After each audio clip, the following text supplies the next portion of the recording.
Hello students, आज जो बात करने वाले हैं हम लोग, आज की बात क्या है हमारी इलेक्ट्रिक फ्लक्स के न्यूमेरिकल्स। अब अगर इलेक्ट्रिक फ्लक्स के आपको न्यूमेरिकल करने हैं तो देखो सिंपल वाले हम लोग स्टार्ट करते हैं फ्लक्स के क्वेश्चन से। तो पहले मैं आपको इजी सा क्वेश्चन बताता हूँ, फिर उसको धीरे धीरे हम लोग आगे बढ़ाते जाएंगे।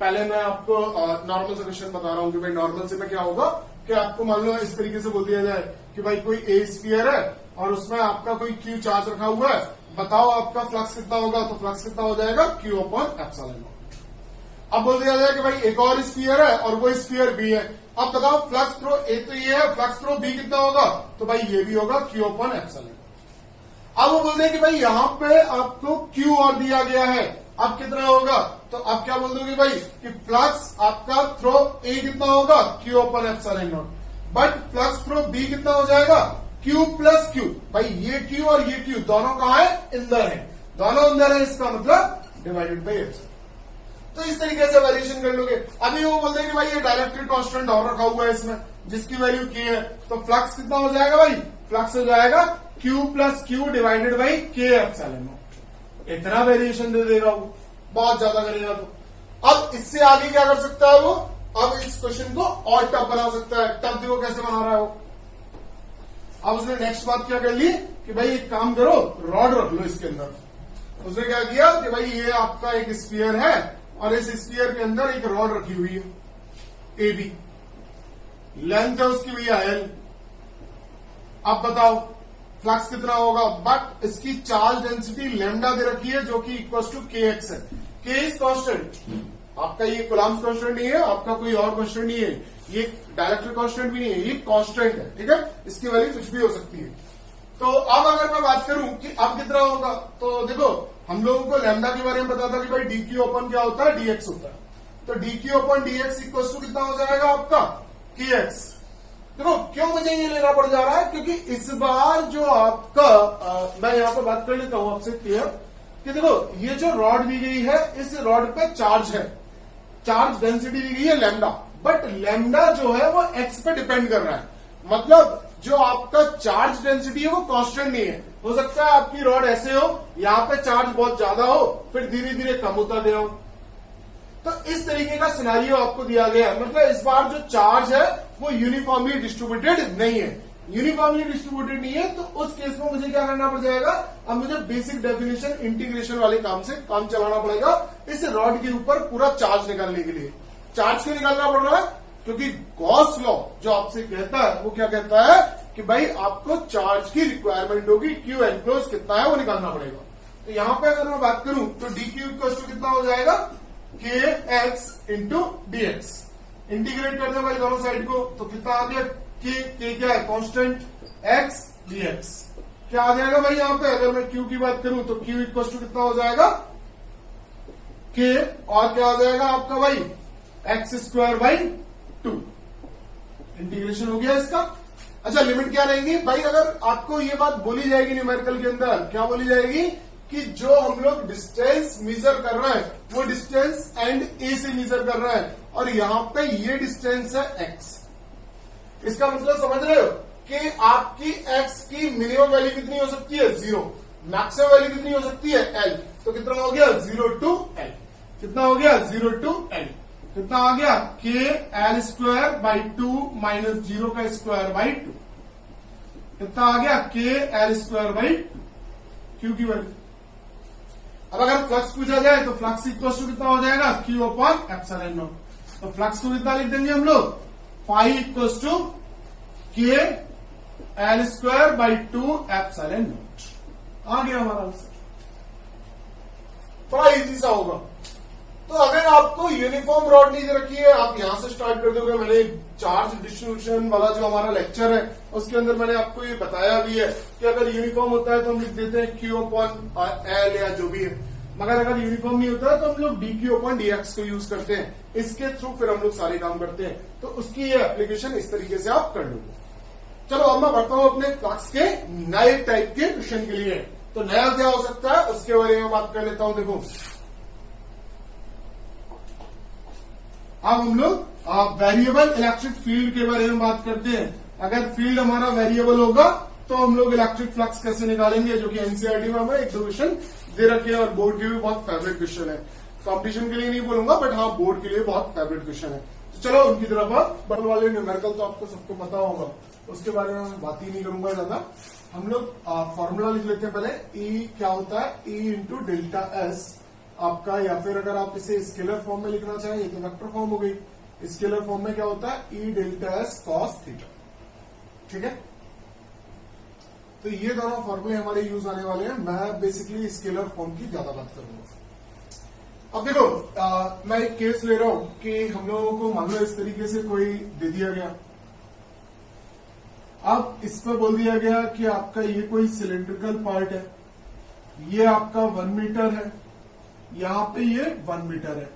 अब देखो यहां पे एक खास बात आपको बोली गई कि electric field in the X direction is alpha x.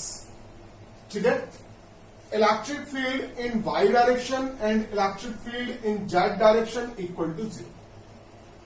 अब इस बात को समझो कि ये आपको क्या बताया गया है, इन चीजों को देख लेते हैं। देखो एक तो बताया गया है कि इलेक्ट्रिक फील्ड आपका वाई डायरेक्शन में और जेड डायरेक्शन में दोनों में कितना है, 0 है।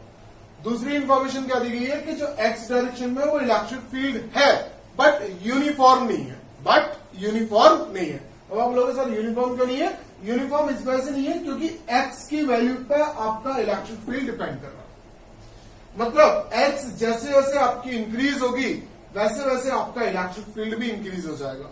अगर एक्स डिक्रीज होगी तो इलेक्ट्रिक फील्ड भी डिक्रीज होगा, मतलब एक्स की वैल्यू पे डिपेंड करेगा। इसका मतलब यहां समझो कि अगर एक्स मैं यहां पे ले रहा हूं कि इलेक्ट्रिक फील्ड कितना होगा, तो मुझे ये एक्स का कोऑर्डिनेट चाहिए। अगर मैं इस पॉइंट पे लूंगा तो यहां का एक्स कोऑर्डिनेट चाहिए, यहां लूंगा तो यहां का, यहां चाहिए तो यहां का। तो इस तरीके से मुझे कोऑर्डिनेट्स को लेना है।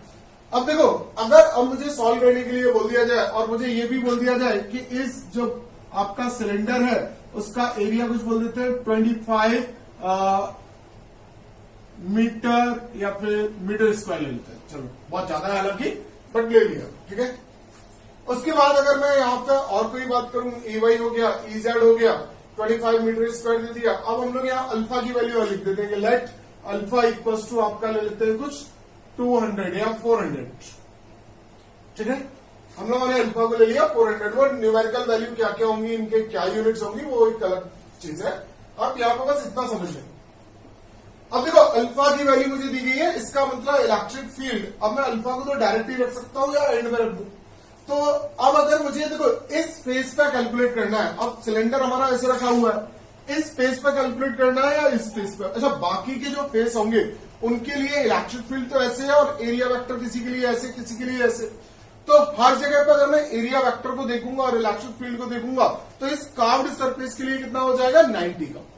केवल ये वाली जो सर्कुलर सरफेस होगी, ये वाली सर्कुलर सरफेस होगी, भाई इस सरफेस का एरिया वेक्टर किधर होगा, इधर, और इस सरफेस का किधर होगा, इधर। अब आप बोलोगे सर अंदर भी तो ले सकते हैं, मगर आपको ऑलवेज याद रखना है कि जब भी आप फ्लक्स के क्वेश्चन सॉल्व करें तो आपको ऑलवेज एरिया वेक्टर कहां लेना है, बॉडी के आउटसाइड में। कहां लेना है, बॉडी के आउटसाइड में। अब बॉडी के आउटसाइड में लेना है तो इस जगह का अगर मैं एरिया वेक्टर बात करूं तो क्या वो इस साइड नहीं होगा?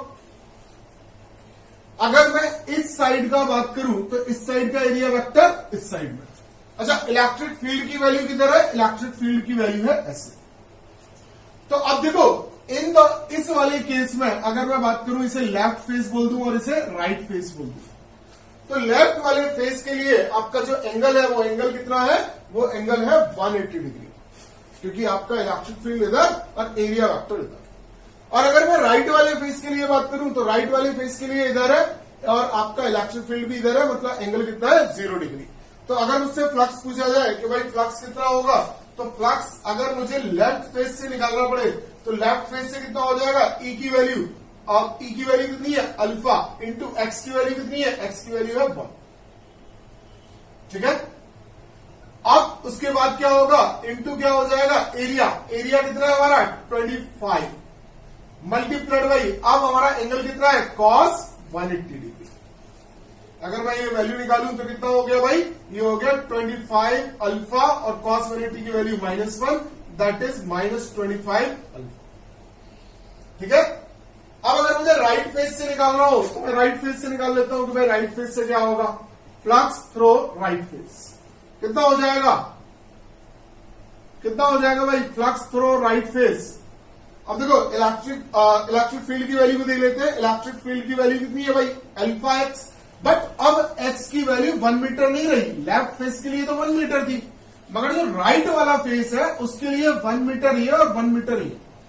मतलब इलेक्ट्रिक फील्ड की वैल्यू अब कितनी होगी अल्फा इंटू 2। ठीक है। अब अगर मैं बात करूं तो कॉस कितना है, एंगल कितना है कॉस 0 डिग्री। भाई यहां तो 0 आया था ना, इलेक्ट्रिक फील्ड इधर राइट फेस इधर, तो कितना आ गया ये आपका। अब अगर मैं देखू, अच्छा एरिया तो रह गया इसमें भाई, एरिया कितना है हमारा फिर से 25 इंटू क्या हो जाएगा आपका राइट फेस। राइट फेस की वैल्यू कितनी है आपकी, एंगल कितना है 0 डिग्री, कितना हो गया 50 अल्फा। ठीक है भाई, कॉस 0 की वैल्यू 1, तो कितना आ गया 50 अल्फा। अच्छा ये फ्लक्स आ गया हमारे पास, flux through left face, flux through right face, तो फाई नेट कितना हो जाएगा। मैंने क्या बताया था, फ्लक्स कैसी क्वांटिटी है आपकी स्केलर क्वांटिटी। स्केलर क्वांटिटी है तो मतलब नॉर्मल मैथमेटिक्स को फॉलो करेगा। इसका मतलब कितना हो जाएगा flux through left face plus flux through right face, कितना हो जाएगा भाई आपका -25 alpha plus 50 alpha, that is 25 alpha. अब कितना हो गया 25 और अल्फा की वैल्यू कितनी है 400, कितना आ गया 100 और ये 00, इसका मतलब 10,000 क्या आ जाएगा न्यूटन मीटर स्क्वायर पर कूलम। आ गया हमारा आंसर। अब अगर इसी में पूछ लिया जाए कि भाई आपका वो कितना होगा, चार्ज एनक्लोज कितना होगा, तो चार्ज एनक्लोज के लिए कैसे बात कर लेंगे भाई, चार्ज एनक्लोज तो फाई इक्वल टू क्या होता है Q enclose divided by epsilon naught. तो क्यू इक्वल टू कितना हो गया एप्सिलॉन नॉट इंटू फाई। अब एप्सिलॉन नॉट की बात कर लेते हैं भाई, Q enclose epsilon naught 8.854 into 10 to the power -12 और इंटू क्या आ जाएगा आपका फ्लक्स की वैल्यू जो कितनी है 10,000। अब देखो 10,000 है तो इट मीन क्या होने वाला है आपका, यहां से पावर आपकी माइनस कर दो बस, कितनी हो गई 10 की पावर कितनी हो गई 4 गई तो माइनस की 8। आ गया आंसर। तो बड़ा इजी से होते हैं ये क्वेश्चन, बस हमें ध्यान क्या रखना है, ध्यान इस बात का रखना है कि इलेक्ट्रिक फील्ड हमारा कैसा है वेरिएबल है। अब देखो सेम क्वेश्चन को मैं ऐसे भी कर सकता था कि भाई इसको हम लोग ऐसे ले लें कि लेट ये आपका पहले आप इसे स्क्रीनशॉट ले लो इस क्वेश्चन को, बोर्ड का बहुत फेवरेट है, कॉम्पिटिशन के लिए तो मैं ज्यादा नहीं बोलूंगा ऐसे। ठीक है हो गया। अब देखो इसमें एक वेरिएशन कर सकते हैं हम लोग।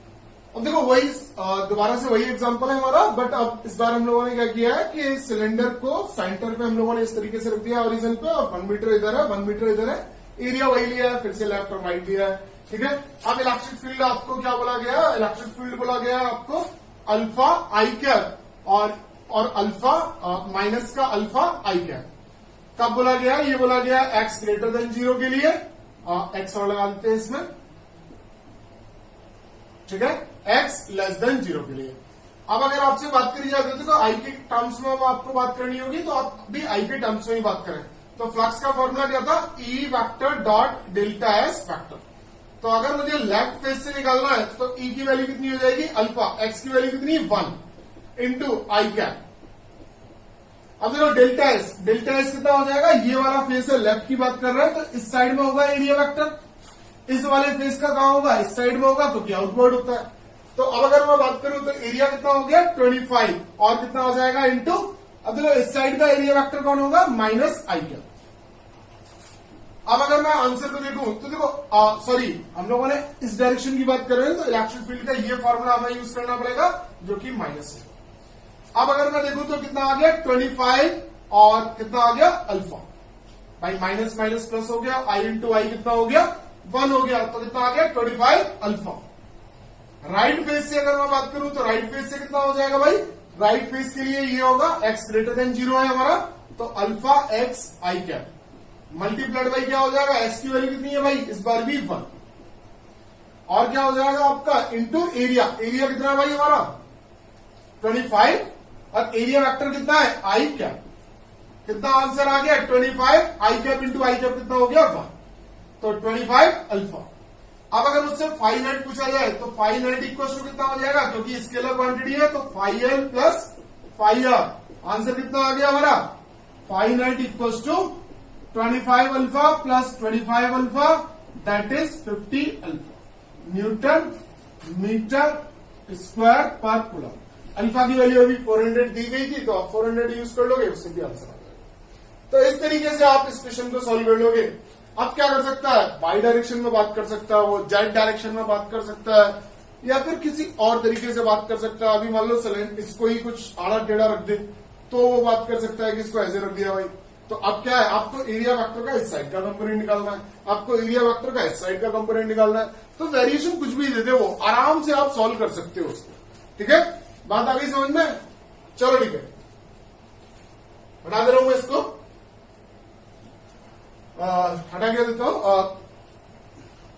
देखो स्क्रीन शॉट अगर इसका ले लिया तो मैं जो बात कर रहा हूं उस बात को आप देखें। ये हमारा फ्लक्स का यहां से ही काम हो गया। अब इसमें सिलेंडर कैसे भी दे सकता है, कभी वो क्यूब दे सकता है, कभी कोई और वेरिएशन दे सकता है। मैं आपसे बार बार बोल रहा हूं कि आप चैनल को जरूर से सब्सक्राइब कर लें, press the bell icon, like share and comment करना वीडियोस को ना भूलें। Thank you guys, good luck.